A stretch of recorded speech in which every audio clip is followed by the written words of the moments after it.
Good afternoon, everyone, and thank you for being with us. We appreciate you applying. We appreciate your interest. And of course, because everything is Zoom, everything is very different. So we appreciate you working with us to be working with you. And so what we're going to try to do is that we're going to have, it's going to be basically a panel discussion. And I will ask the people who have applied. I'll ask in 1, 2, 3, 4 range. I'll ask a question, and then you'll go down, and then I'll ask my colleagues to also ask a question, and for you to please reply. We're under time constraints, so what I'm going to ask is that each person, the people who are replying, the interviewees, that you please take no more than 2 minutes for each answer that you're going to give. So you're going to please need to be succinct, and of course we all have your resumes, so we have read your resumes, and we have your some background on you as well. So with that, let me ask the first question, and it's briefly describe why you want to become a member of the Policing Advisory Commission, and give your background and experience, what you hope to accomplish as a member. And the first person on my screen that I'm going to ask to speak is Mr. Devereaux, please.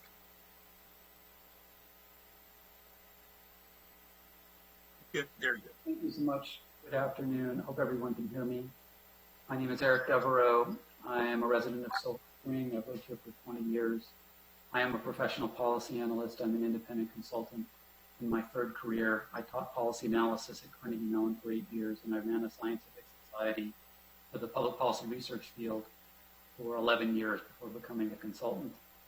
I applied for this opportunity because, as a resident of Montgomery County, I am deeply concerned about the issues that have shaken our nation regarding what's going on in the relationship between the police and the citizenry, and the issues related to racial disparities and other similar issues.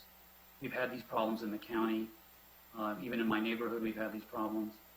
I am committed to positive change, to working inside the community for positive change in this regard. I have the skills to bring to the problem. I think I would be an asset to the commission, and I thought I would volunteer and see if you'd be willing to let me do that. Thank you very much. Now everybody moves. So, Mr. Cohen, please.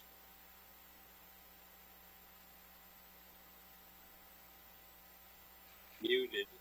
There we go. Thank you.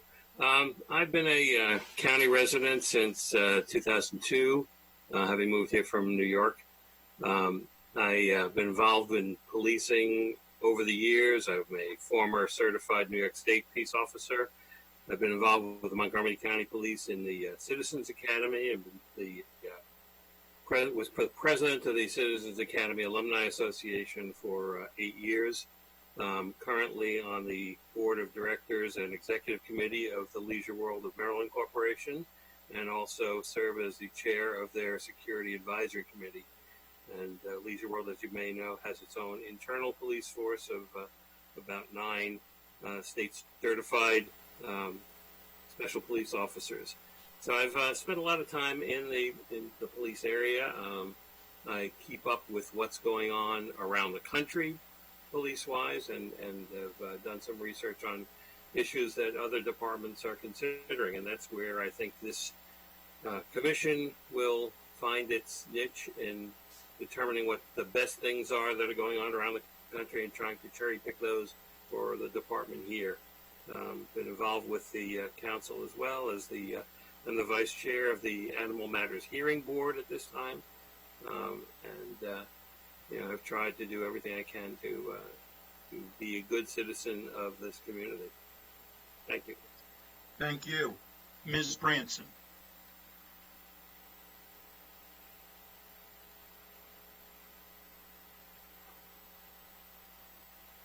Hi. Okay, okay, can you hear me now? Okay. Yes. So a few things. First, why I'd like to be involved in this. The first reason I'd like to be involved is because I think we're at a really pivotal moment in the county's history and the country's history when it comes to reviewing how we collectively see policing, whether and how we shift from the kind of bad headlines we're seeing to something that is that embraces representation from all communities, something that makes all communities feel like they are truly served and protected by the police. My background is, as y'all know, as a former council member, but I was also on the Charter Review Commission. I was a former director of procurement for the county, but I've been, involved in civic entities for quite some time in this county. When I was on the Charter Review Commission, I actually raised the possibility of civilian oversight of police at that time. And that was a recommendation that the Charter Review Commission made to the council after I left the Charter Review Commission and was sitting on the council. So, my current, in my long ago background, I was a prosecutor at one point. I was a public defender at another point. So I've worked with police up close and understand the process. And currently, I serve as third vice president for the Montgomery County NAACP, and in that capacity, I've helped in one way or another with drafting a lot of the legislation that has been before the council that talks about police accountability and transparency. So these are things that I've cared about for a long time. Thank you. Thank you very much. Mr. Fernandez. Good afternoon. Thank you for having me here. So just a little bit about myself. I'm a county resident. I've grown up in Montgomery County pretty much my entire life. So I've lived here since the age of 5, so over 25 years. I've been a resident. The reason that I applied for this position is because I'm very passionate about this particular issue, and I think everything that's really going on in our country at this moment. I believe it's my duty as a father and as a husband to really get involved in my community and really try to make an impact, in this regard. Because again, like I said, I'm very, very passionate about it. Some of my background, I don't have background in policing matters, but I do have background in training. I've been a sales trainer for my current organization for over 3 years, so I have a really good understanding as to how to develop policies that include training and what's important to adult learners to be able to retain that information. So that's a little bit of my background. I've been in sales pretty much my entire career for over 15 years. So that's a little bit about me and what I do. And I just think that I bring a uniqueness into this position simply because, I've dealt with and experienced some of the things that, we're currently seeing, around the news. So I'm very passionate about it. And I think that just my training background will be able to kind of bring a different perspective and a different light to this committee. Thank you very much. The first council member that I'm going to ask to ask their question is the Vice President, Tom Hucker. Thank you. Thank you all for putting yourself out there like this, your past service, and all the talent that you're willing to bring to the community. We're really grateful for it. Let me ask, and Mr. President, I don't know if you changed the order at all, like on America's Got Talent or something in terms of who responds first. That's up to you. But I wanted to ask, Black Lives Matter is the most important recent example in a long tradition of effective activism, calling on the government to achieve social justice. What are your thoughts on this movement, and how will it inform your work on the commission?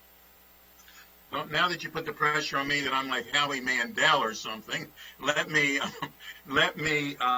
change the order so that not everybody's answering the question, the first question. So the first person that will answer this question, please, is Mr. Cohen. Thank you. In terms of the Black Lives Matter movement, obviously I'm not black, so to the extent that I participated in it, it's somewhat of an outsider. My only concern about the movement is the term defund the police. I really think that has been misunderstood, and I really think it needs a clarification. There are other ways we can use the money currently provided to the police for social programs and for changes within the department itself. For example, I was looking at the Los Angeles Police Department, which obviously is larger than we are, but they have a division of psychological services with 4 licensed PhD psychologists on staff. I actually worked with them years ago when I worked for the Department of Veterans Affairs to try and adapt a program they had for suicide prevention for police officers. And I was very impressed with the talent there. I think, unfortunately, our police department's only resource to a psychologist is to go to the county Department of Human Resources. There is no one on staff in the police department to provide that sort of thing. So I think that's an area where right funding the police, if I may coin the term, would be a better idea than using the term defunding. But the movement has clearly, skyrocketed. I think it's great that folks are getting involved in it. But that's the one piece of it that concerns me the most, is this misinterpretation of what that means and how it can help. Thank you. Thank you. Ms. Branson.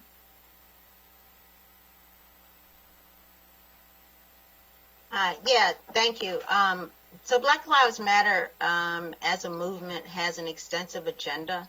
The police accountability and transparency that they seek is one thing on their agenda.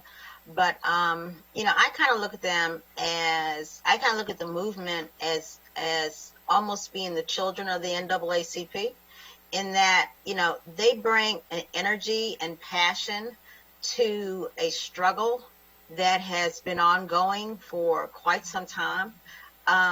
They have managed to raise issues in a way, with the use of technology that has really pushed forward an agenda that many of us in the civil rights and civil liberties community have been trying to get people to pay attention to. So, I support the movement and think that, the kind of action, peaceful protests and, calling for boycotts. And this is all basic stuff that folks have been doing for a long time. But they have managed to energize a new generation. And that's probably why we're sitting here today. Thank you. Mr. Fernandez. Yeah, no, I'm in full support of the Black Lives Matter movement. I think what they're doing with people of my age demographic is amazing. I think it's very necessary, and I think bringing awareness to an issue that has been ongoing for many years, even before I was born. So I think that movement is very important, but I also think it's important as well to make sure that movement moves in a positive way when it comes to policing matters. I believe that it's important to really bridge that gap. And that was the reason why I applied for this commission, is to really help build, bridge that gap that I think that we're currently seeing. And I think the peaceful protesting has definitely helped that. And I think, in just watching the news, seeing officers come, with that, agree kind of with that movement and full support of that movement, I think is incredibly important to what they're trying to achieve.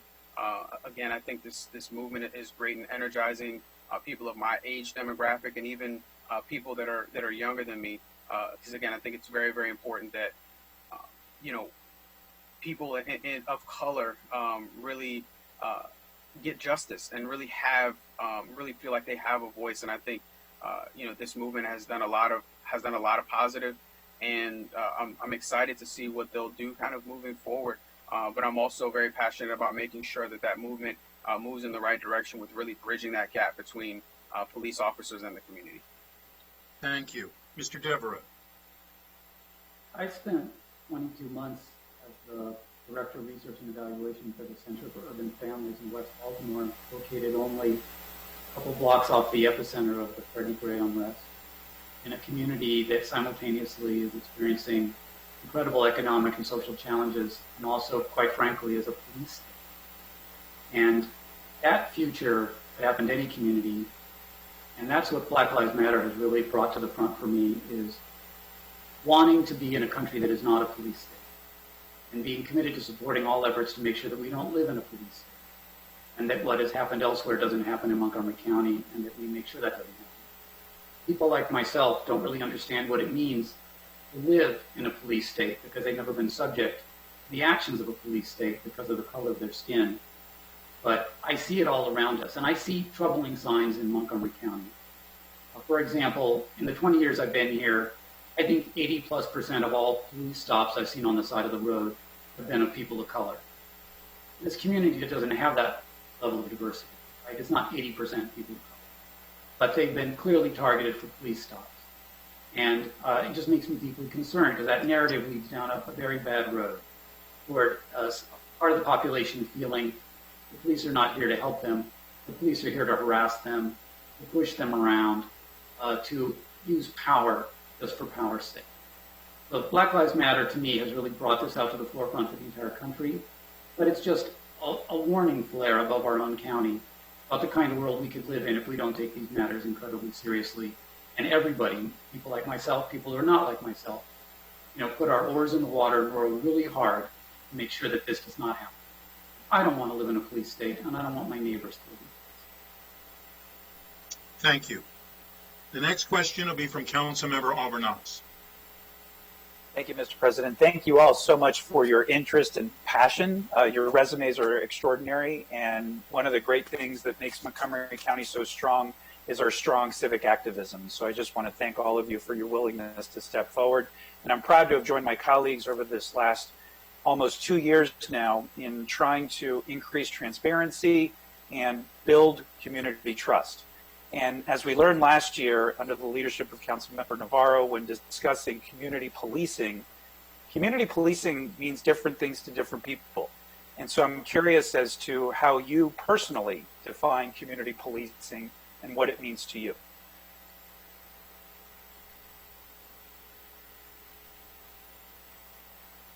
Oh, I'm sorry. Former Councilmember, Ms. Branson, please.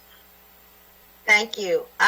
So I think you're right. I think community policing means a lot of things to a lot of different people. For, when it first came out, everybody thought that it meant having cops on, like back in the old days where they were walking beats and talking to people and getting to know people, so that they had a real idea. So the police had a real idea of, who lived in the community, who, what was going on. And it all sounded great. But I don't think that's what it means anymore. And I think whatever it means has to go through what the FOP believes it means.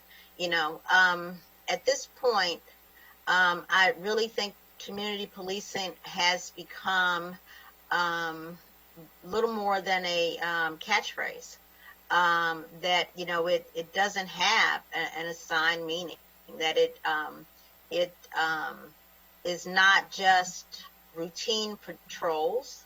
I would hope that that it doesn't morph into routine patrols and certain neighborhoods being paid more attention than others, because for a lot of people that's what it means. And I think that contributes to the problem of certain of our communities being actually over policed.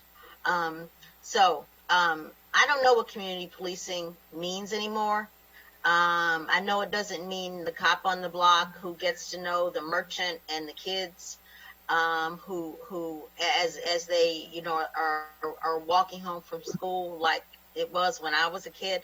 That's what I would hope it would mean, but I don't think it means that anymore. So we'll have to see, quite frankly. Thank you.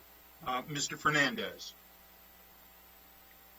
Yeah, to me, what I would hope that it would mean, I think, moving forward, is definitely community involvement, really understanding the community as a whole, understanding, just really understanding your community and being involved, whether that's through social events, whether that's through, sports events, whatever the case may be, right? I think that moving forward, that's what it needs to be. I don't think that it needs to be something where it's viewed as very negative. I think the way that it's set up currently in Montgomery County, I think it's more so very targeted. I believe it's targeted toward a minority community. I think someone brought up the point earlier of seeing people getting stopped on the side of the road and the majority being minorities, right? People of color. So I think that's currently what it means right now. It's really just targeted toward a specific demographic.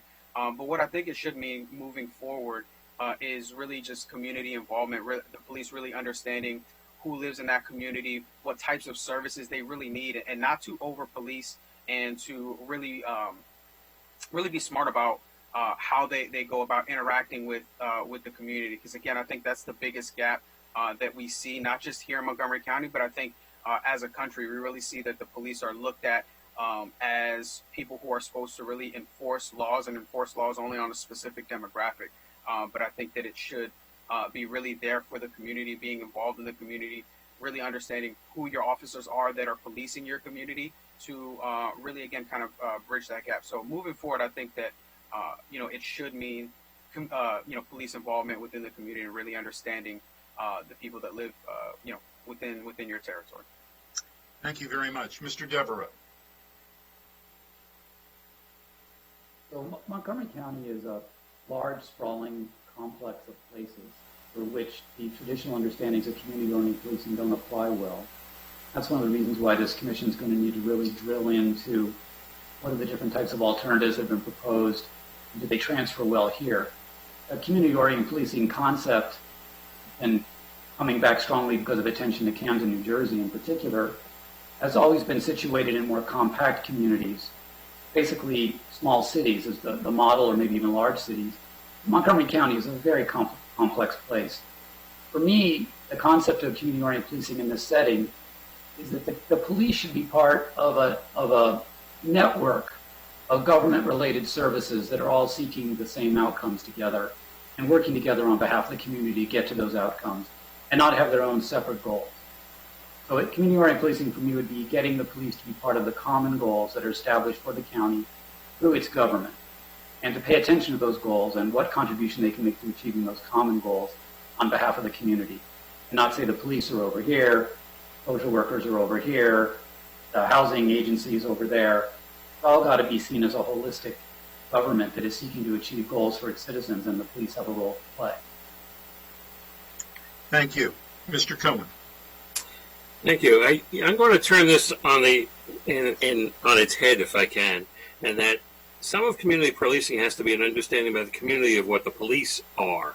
And, under Chief Manger and under Chief Jones, they're continuing the concept, as I mentioned before, the Citizen Academy. About 1,500 citizens have gone through that over the time that it's been in existence, and it was expanded to a second, what they called the Community Academy, which was done entirely in Spanish. The purpose of that was to get people to understand what the various parts of the department do, and how they interact with them, and create ambassadors into the community from among its citizens. And I think that's been one of the best ways that the community and the police have interacted over the past couple of years. The other area, I heard, the concept of getting everyone to the services they need. There are some other departments that have done that. There was at least one department that I read about that has hired what they've called police social workers, and in addition, they've hired licensed clinical professionals to be part of a team, a co-responder team, where either the dispatch identifies that there's a mental health issue involved, or the officer on the spot determines that. And then the folks involved get a visit from, or a call from, or a text from a clinical professional. That actually was done in Harris County, Texas, of all places, where which is part of Houston, which has been a hotspot of police questions, of police activity. And they are actually, making inroads into that. It costs them about $900,000 a year, including benefits, to hire 9 master's level. If I can ask you to please finish, because you're a little over the 2 minutes, please. And I think that's the sort of thing that the community could benefit from. Thank you very much. The next question is going to be asked by Councilmember Friedson, please. Thank you to each of you and everybody for your willingness to serve on this commission at such an inflection point in our county and in our country. My question for you is that if you're selected after a term on the Police Advisory Commission, what would success look like for you as an individual member, and what would success to you look like for the commission as a whole? Thank you. The first person to answer will please be Mr. Fernandez. Yeah, thank you. For me, success, I think, would be to have policies that represent both the values and beliefs of the community itself, and then also the police, kind of working hand in hand. For me, I always believe that success is built on how well the commission has interacted with the people that it represents, the community that it represents. So I think having a lot of the policies that we propose kind of go through in the next 3 years, I think that for me is the most important thing. And I think in 3 years, what success looks like for the commission as a whole, just to continue. I think having it continue and having it continue to develop, and having its members be representative of the community. So having diverse people on the council, I think, is very, very important, considering that we are in Montgomery County and we live in a very, very diverse area. So for me, I think that's success. And I think also making sure that the police and the community have moved forward, right? That we're not seeing such a disconnect between the communities that they serve, and really bridging that gap again, I think would be success for myself and for the committee in the next 3 years. Thank you. Mr. Devereaux. Well, I think that within 3 years, I would hope that the commission could accomplish several things. And it would be important to me, and important, I think, for the commission to do.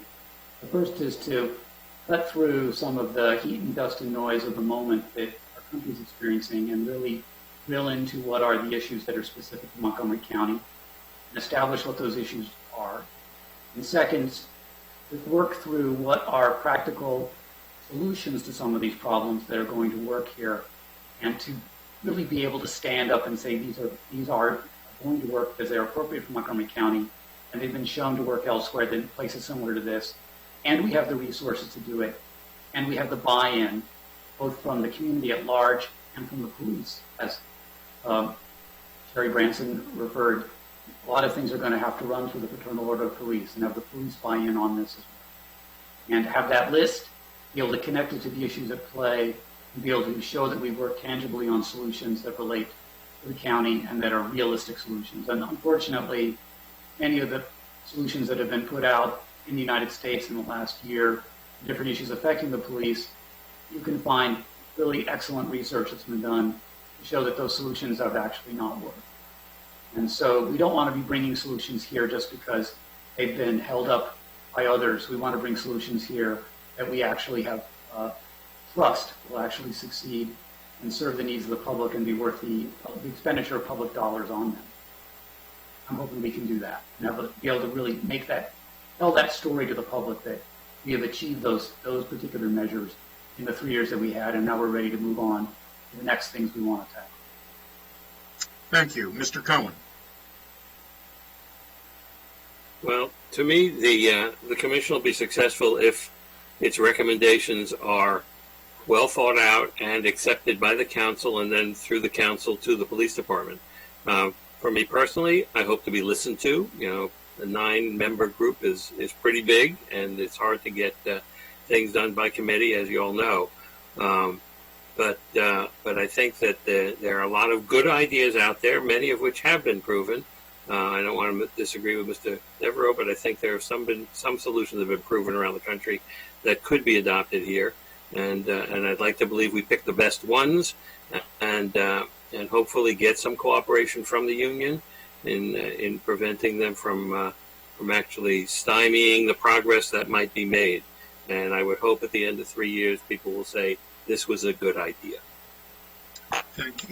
Thank you, Ms. Branson. Thank you. I think at the end of 3 years, success would mean clarity. Clarity, in terms of having a definitional framework of the policies and practices that the commission agrees upon, that need changing, having clarity in the form of public confidence that the commission is worthwhile, that it's not just, some kind of government Band-Aid, having some legislative clarity, because frankly, there's likely to be a need to make legislative changes, depending on what the commission comes up with. And I guess finally, clarity in terms of how the commission moves forward. Because at the end of the 3 years, then, some more people can apply, and leaving them a game plan of how to move forward, and to keep the work going if necessary, becomes extremely important. So, and to me is a measure of success. If you arrive in chaos and leave in chaos, you've not achieved much. So, so those to me are the main goals, are the main sort of indicia of success that that the commission, and for me personally, and for the commission if selected, that that we arrive at points of clarity and agreement that enable not only change and reform, but provide a roadmap for what needs to be done. Thank you very much. The next council member that will ask a question is Councilmember Glass. Thank you, Mr. President, and I also just want to thank everybody for putting yourself forward to help improve our community and provide the guidance and level of introspection that is really necessary at this time. So thank you. And earlier this year, when Chief Jones was before the council during his confirmation hearing, I shared the following statistic with him that I'll share with you now. Since 2015, there have been 49 hate crimes reported in Montgomery County regarding sexual orientation or gender bias. And that frequency has only increased over the last number of years, particularly against transgender women of color, many of whom have expressed to me their concerns about interactions that they've had with our police department. And so given this statistic, my question is, how do you think your presence on the commission will help address the concerns by members of the LGBTQ plus community, and in particular, trans women of color, when they have to interact with police after they're the victim of these unfortunate incidents?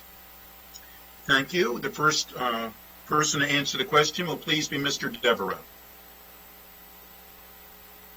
So this is a deeply personal matter to me because one of the closest relatives to my heart is transgender. And while we're not African American, I live in constant fear of the potential for violence in their lives simply because of their gender status.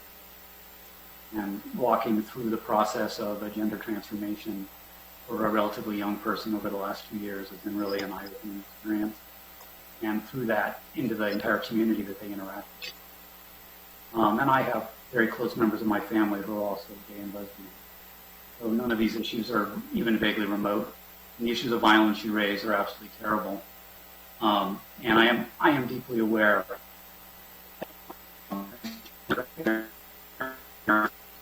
have some of the most heartrending statistics involving death through violence in the United States.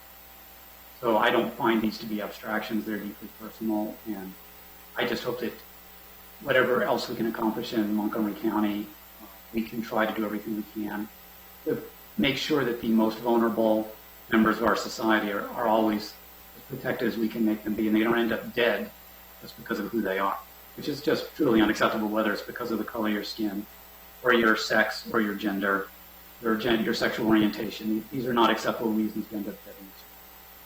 And fortunately, I know that it is not that common in this county compared to other parts of the United States that have experienced higher levels of violence. What's happening here is a matter of concern. Thank you. Mr. Cohen. Thank you.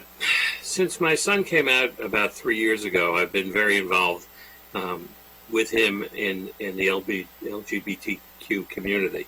And he's kept me well informed as to what the issues are. As far as policing, I think the process of hiring is where this needs to be addressed. We need to make sure that the biases that some people have are not included in the folks that we seek to make our officers. That's not easy, but it's something that you can test for in terms of psychological testing, etc. Because the last thing you want is the person who's enforcing the law to look at someone differently because of their sexual orientation or status. And that's an area that I think we really need to address. We have a fairly robust process for background investigations, but I think it could be better. I currently work part-time for the Department of Defense doing background investigations for security clearances. And I can tell you there's more that can be done in our process that is done on a federal level. Thank you. Ms. Branson.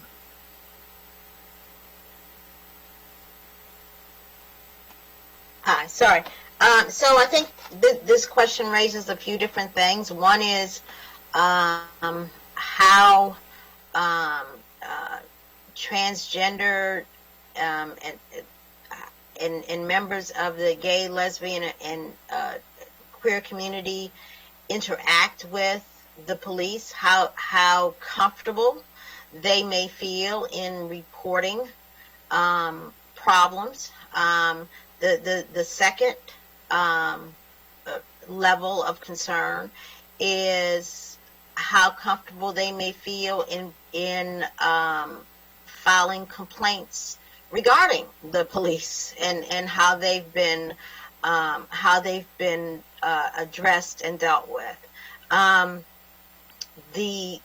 both problems, I think, stem from the same place, which is about respect and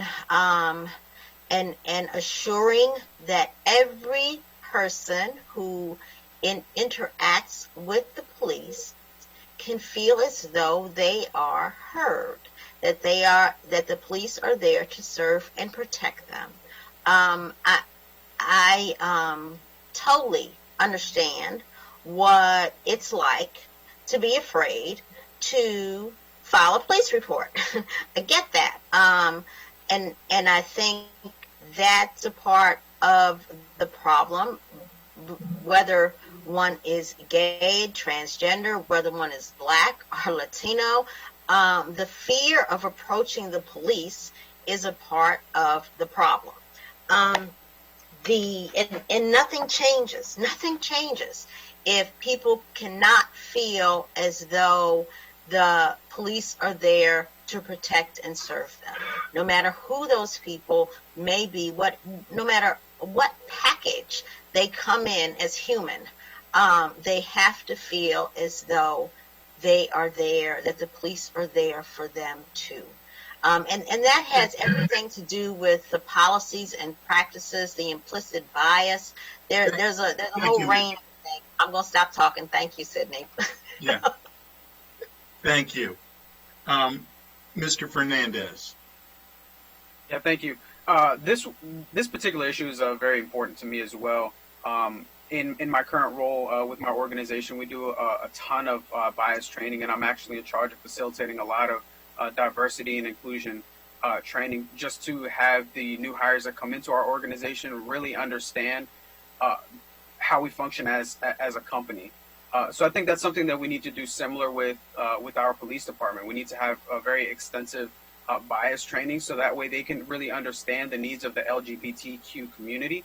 I think that there's not something in place currently, and I believe that's why the LGBTQ community feels very, very unsafe to report anything to the police. And I think there's a big divide within that community and police. So I think really figuring out how we can continue to get our police department to really understand that they may have biases, and if those biases exist, then we find a way to continue to train to make sure that the LGBT community feels included in these policing matters. They feel like they're being protected. They feel like they have rights. So I think that's very important for us to really come together as a commission and find out how we can get extensive training with our police department, how we can really get them involved with some of the LGBTQ events, so that they feel comfortable with the people that are there to serve and protect them. So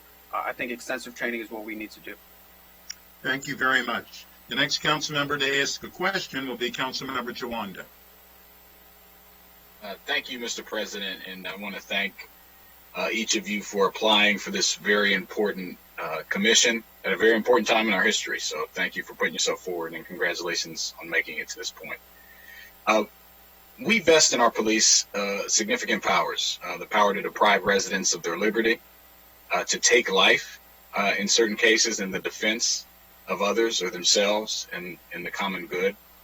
Obviously, what we're seeing around not only the country but the world, and by way of protests and demands for justice, is because of the improper use of this delegated authority that comes from the residents themselves.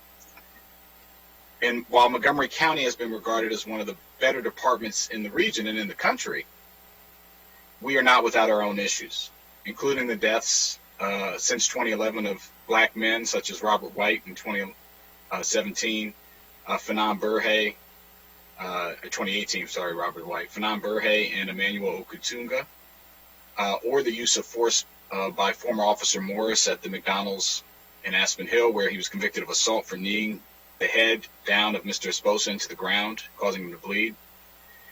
Consider also that in 2018, 55% of the use of force incidences were against black residents. 50% of the more than 15,000 arrests in Montgomery County in 2018 were of black residents, despite only representing around 19% of the population.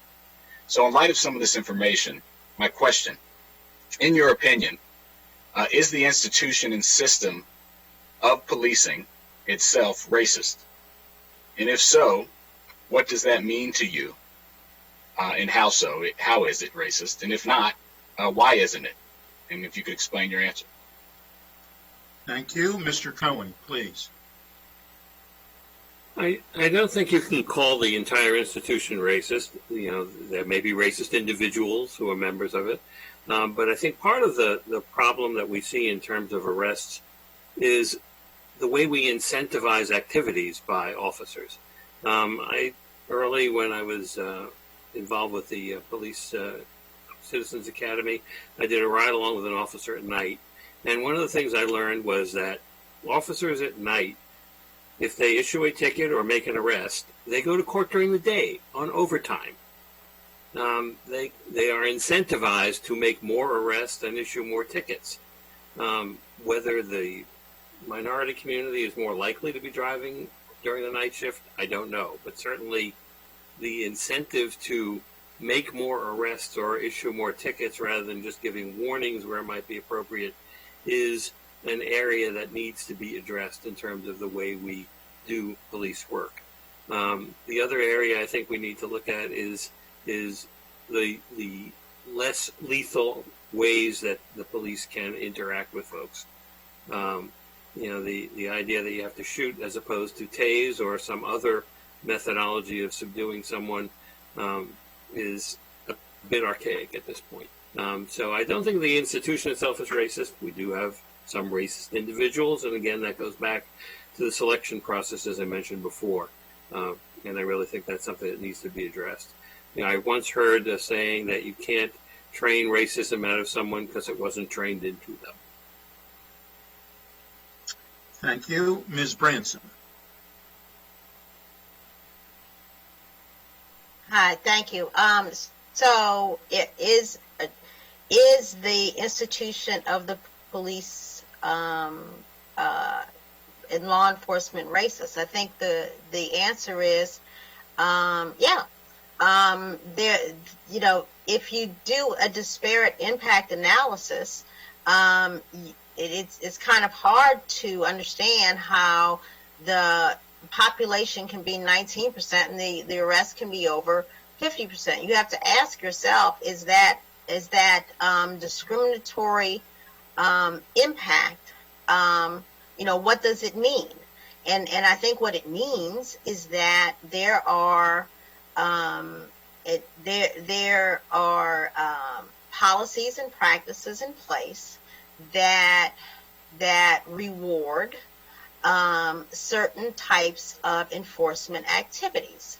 And if those enforcement activities happen to be based on anything that is not evidence and data driven, and public safety driven, then you've got a system that discriminates in ways that cannot be explained.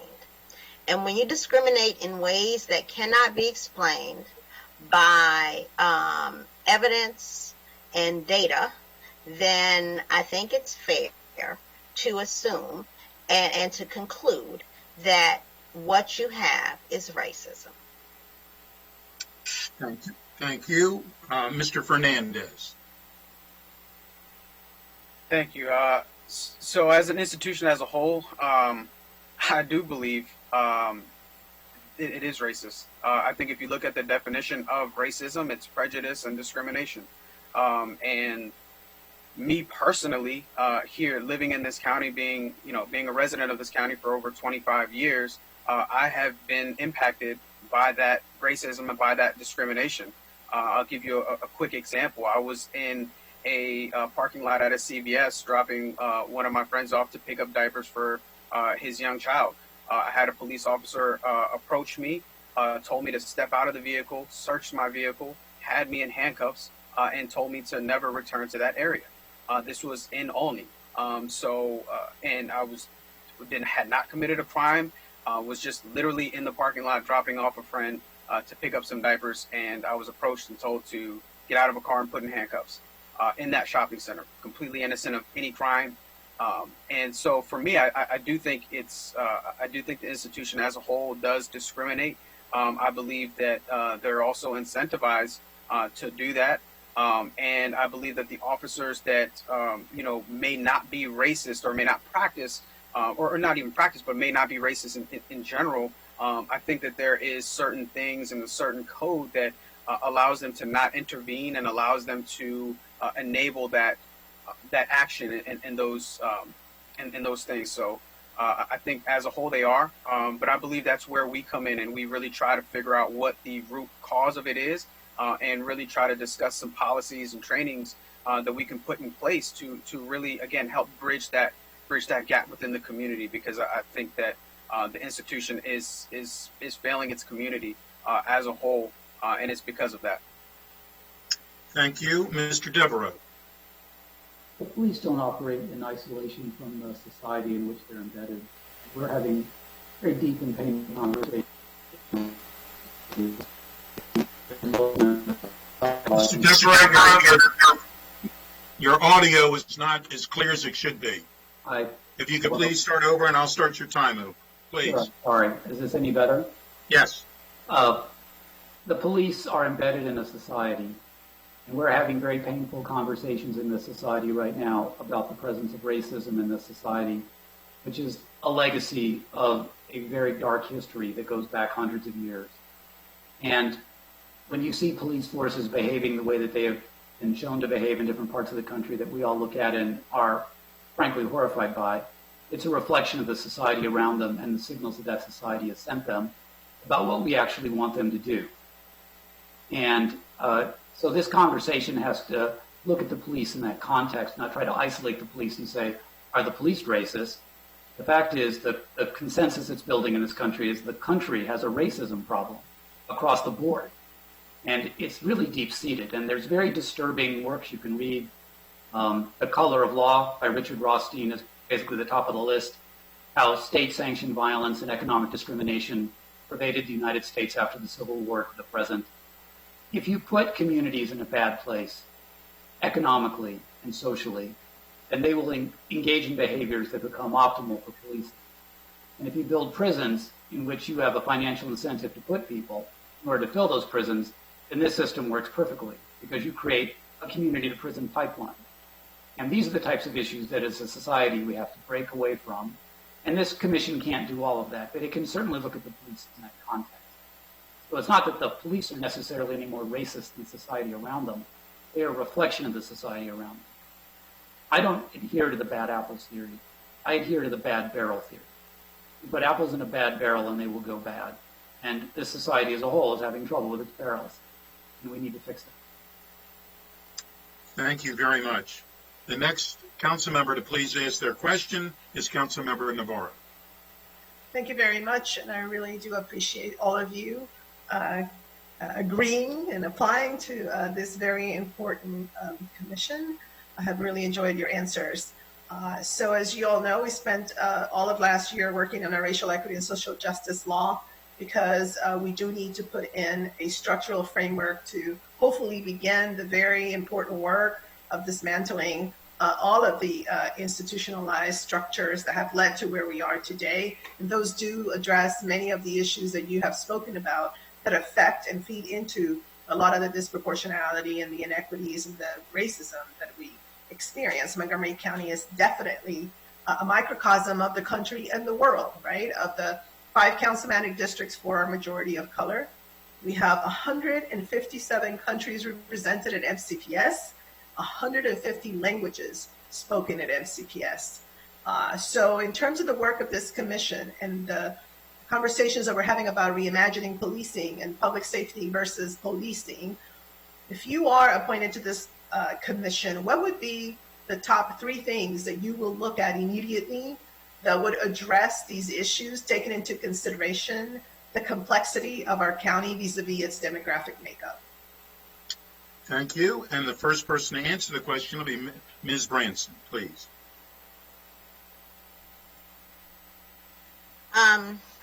Well, I think the top 3 issues that would be important, the first I imagine would be to look at the, I guess what you can loosely call a climate study of the police.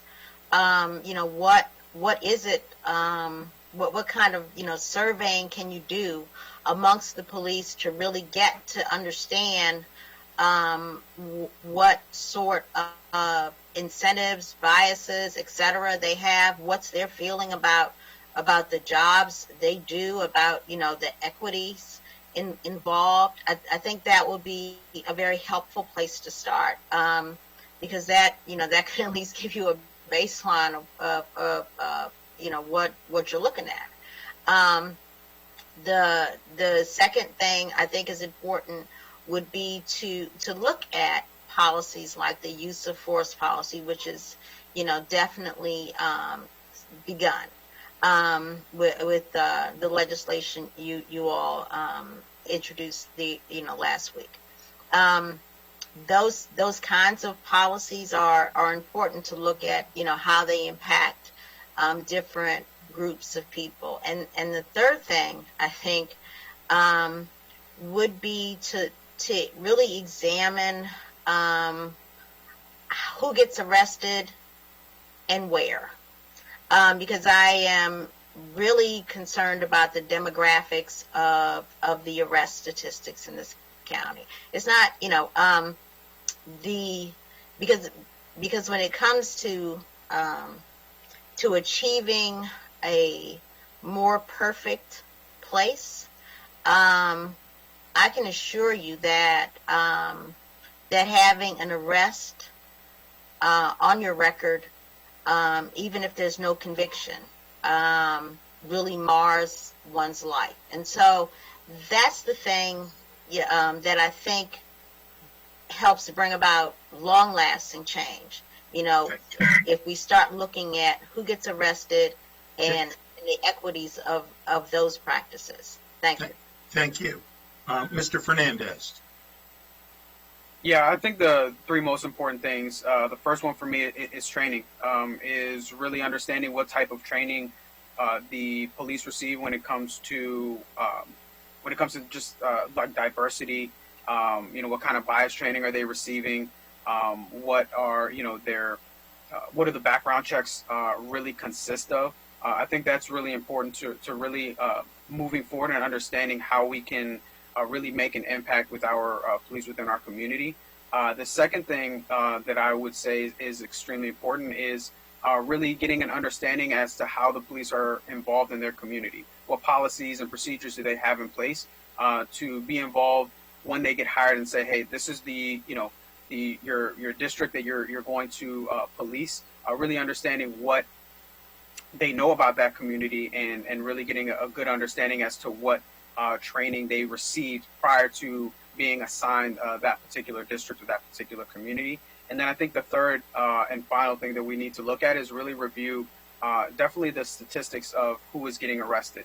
What does that demographic really look like, so that we can really get an understanding as to what policies or what legislation we need to propose within this commission to really again try to bridge that gap between the police and our community.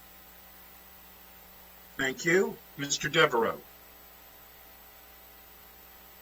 I support everything that was just put on the table there, but I also think that it's really important that we bring in expert advice and opinion about what works regarding issues related to bias.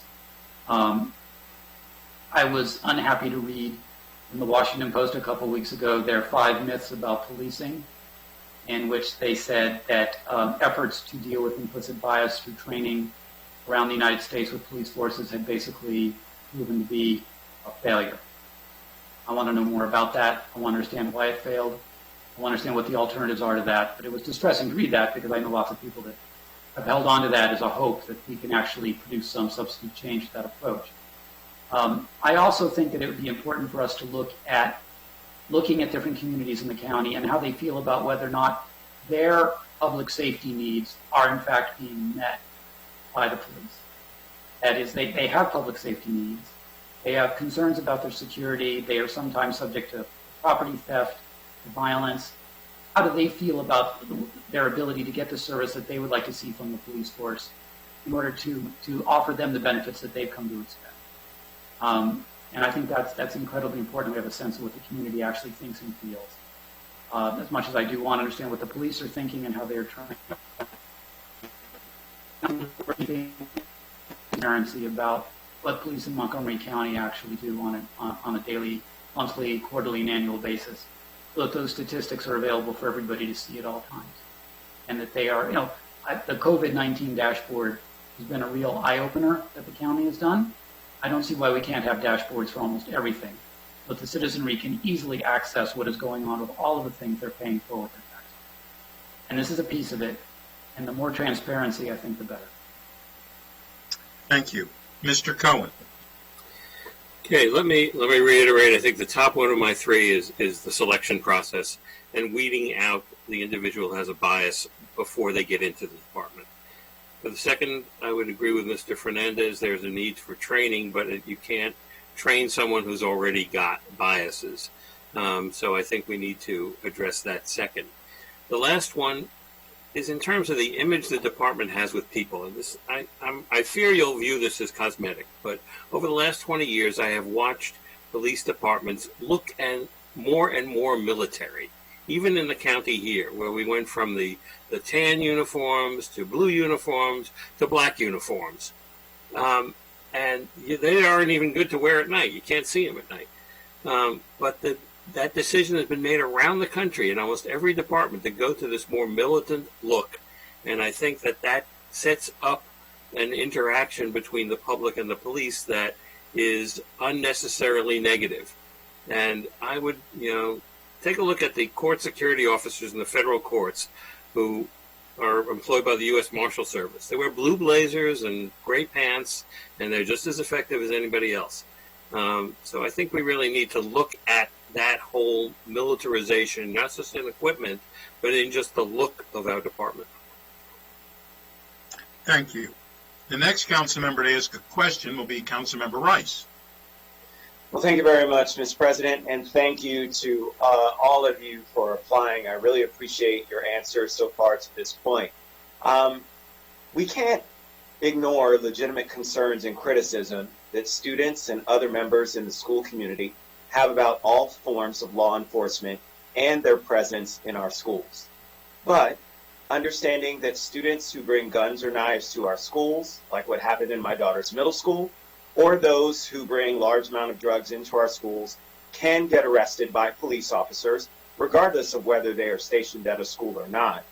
Do you think that well-trained school resource officers that operate more like counselors and educators, working with students to diffuse peer-peer and peer-teacher conflict, and help to address issues such as drug and alcohol use, should be in our high schools? Thank you very much. The first person to answer the question will be Mr. Fernandez. Yeah, I do think that they should be allowed in school with one caveat. I think that they should be required to discuss to the students their role within the school.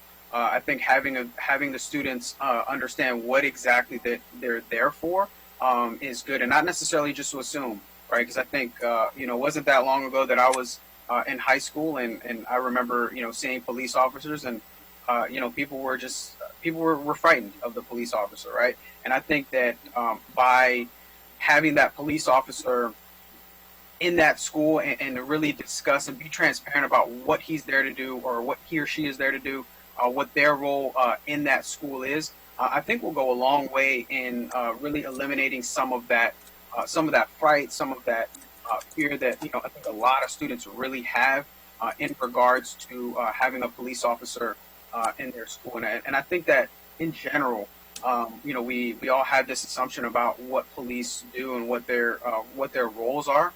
But I think that there needs to be a lot more transparency when it comes to that, especially when it comes to students in high school or students in middle school, because that's a time where they're really sponges.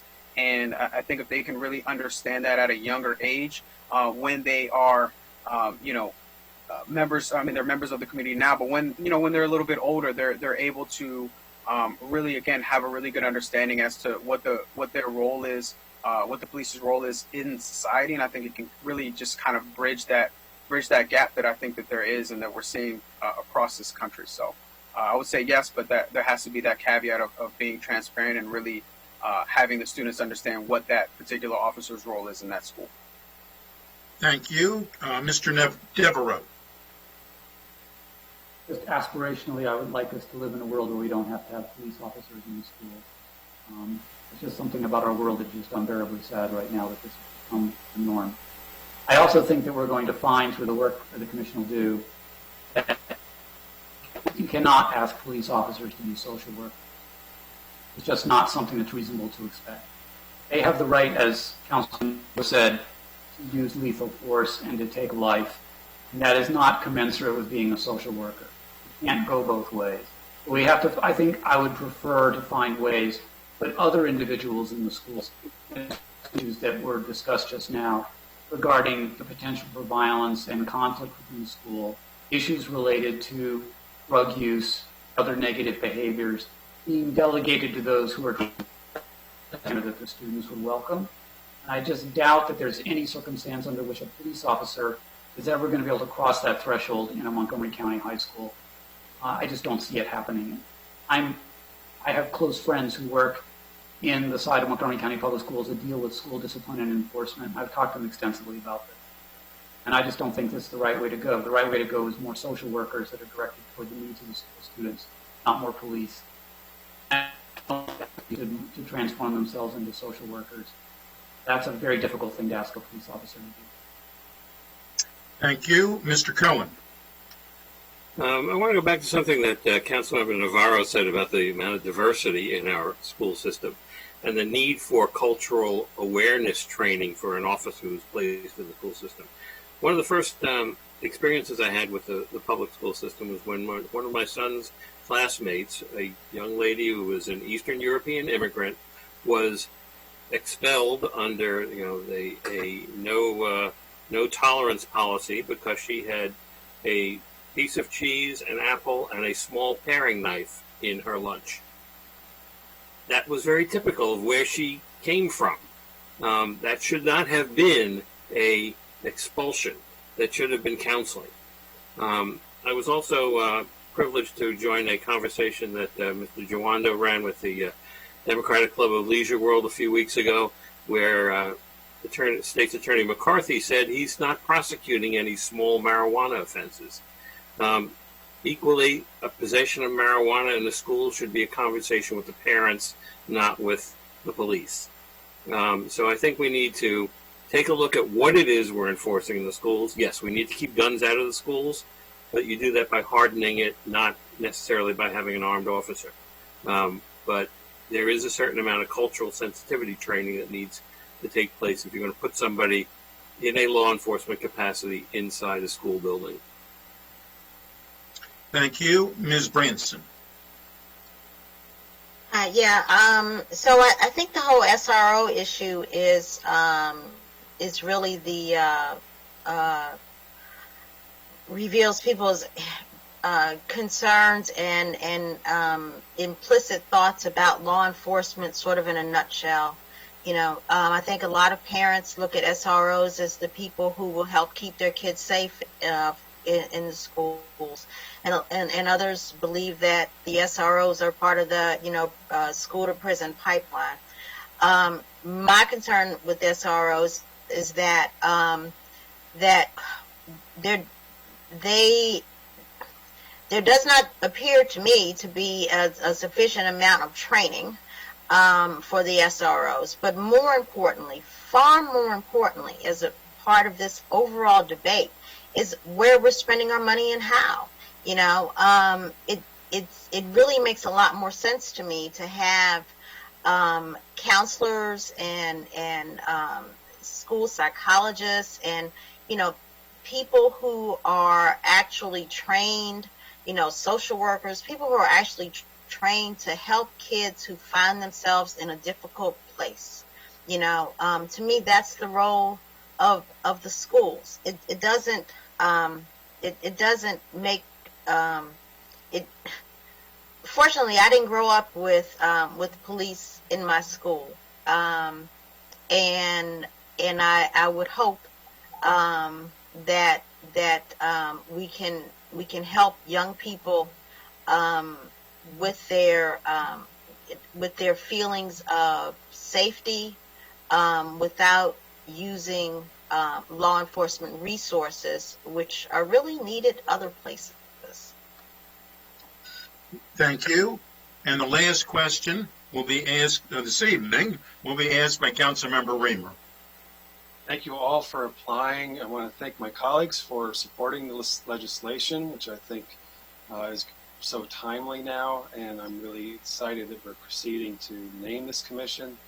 I'm really happy about tonight's discussion. I wanted to ask our panel, are there any specific additional police policy issues that you haven't heard discussed tonight that you wanted to share some thoughts on that you think are important that you might also encourage the commission to review or certainly the council to take up. Thank you. And the first person to answer the question will be Mr. Devereaux. I would want us to look very deeply at the basic police training that our officers are receiving and how it connects to things we've seen around the country that are really problematic. I have no idea if this is true or not, but there's been a lot of attention to police being trained in a manner that gives them an undue sense of the risk of the job and the us versus them mentality on the street. So if you look at three categories of public workers that are out there, police workers out there, police officers, farmers, and sanitation workers, which one has the highest on-the-job death rate? And the answer is sanitation workers, who fall off trucks and get killed, or step into traffic and get killed. Nobody looks at their sanitation workers and goes, there's the most dangerous job in my community. Second is farmers, and a distant third are police. But police have been trained into an environment of unduly thinking that they are in an environment of extreme risk. And I would like to look into that in great detail in terms of our own police force and how it is trained and what it believes about it. Because that perception of risk, that it's us versus them, and you could die at any time, is an instant way to please put people on the job in a position to make decisions that we don't want them to make, because they have a false impression of what's going on regarding their own safety, let alone the safety of others. That's an issue I've been paying very careful attention to, and I would like us to pay more attention to. This connects to comments that other members of the panel have made about understanding how the police are trained, what they think they're doing on the job, and can we get a better vision of that through frank and honest conversations with them in some manner.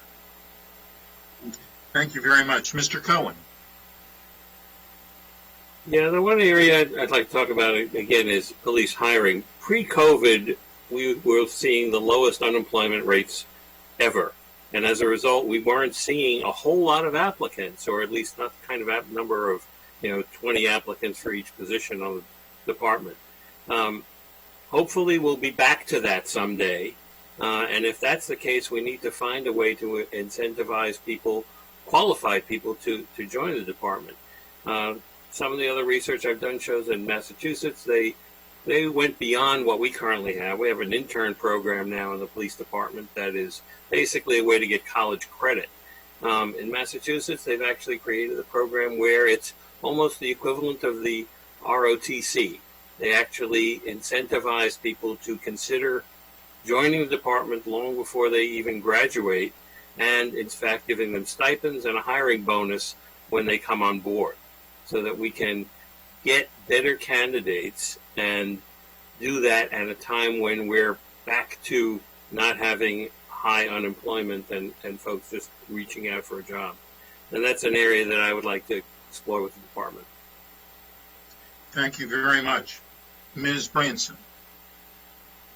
Yeah, hi. Yeah, so I definitely think a review of the training curriculum is in order, not just use of force policies, but other ways in which the training curriculum is delivered and by whom. And the other thing I think would be, or the two other things I think would be important, are a look at the complaint process, how civilians can make complaints. There seems to be a real disincentive to actually writing a complaint. And the final thing that I think would really be important to take a look at, and it's probably totally not doable, but is, meaningful residency incentives.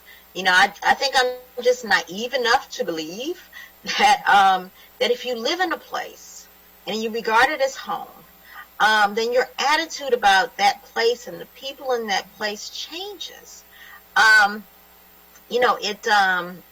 If you live in Montgomery County and you're going home to Pennsylvania every night, this is just a job.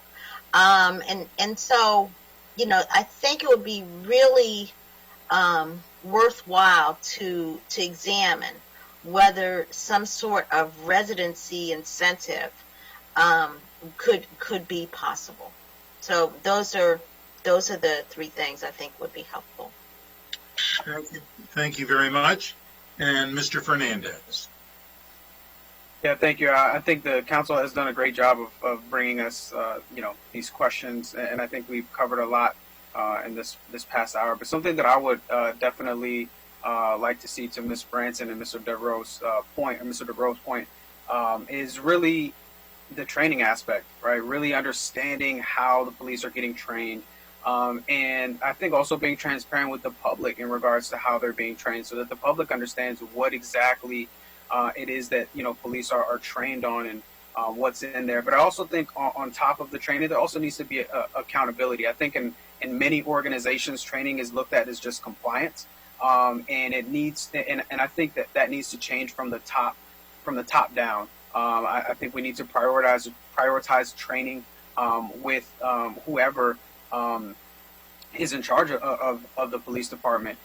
So that way, there's a culture of learning, there's a culture of continuing to develop, and there's not just this stagnant police department that I think we've kind of seen, not just with our police department, but I think around the country. And then I also think that we should also talk about reviewing the county's mission statement when it comes to police. I think if you read it, there's the word pride in there, and that's like one of the first few words that it has. And I think that may send, a bad message to the residents in this community. So I think maybe reviewing that mission statement for our county police department is something that we can definitely look at as a commission to really show the community that the police are there, to serve and protect them, and to really work with them, and not necessarily against them. And I think the word pride kind of gives the notion that, hey, you know what, we're in it for ourselves and not necessarily in it for the community. So I would say those are the two things that we definitely need to look at, is culture of training and how that really comes from the top down, and really reviewing the county police department's mission statement as well. Thank you all. Thank you, Mr. Fernandez, and thank you all very, very much for there again applying, for your very fine answers. And of course, our process just began today for the interviews and the selection. So we thank you for allowing us to work with you today as well. We hope to actually, I believe, have a committee set up, an advisory group set up by the end of this month, so that you can begin your work. We'll vote on it by the end of this month. That is our goal. And hopefully our goal will be met. So again, thank you for being with us. Thank you for applying, and thank you. And please have a very good evening, and stay safe and be well. Thank you. We are adjourned.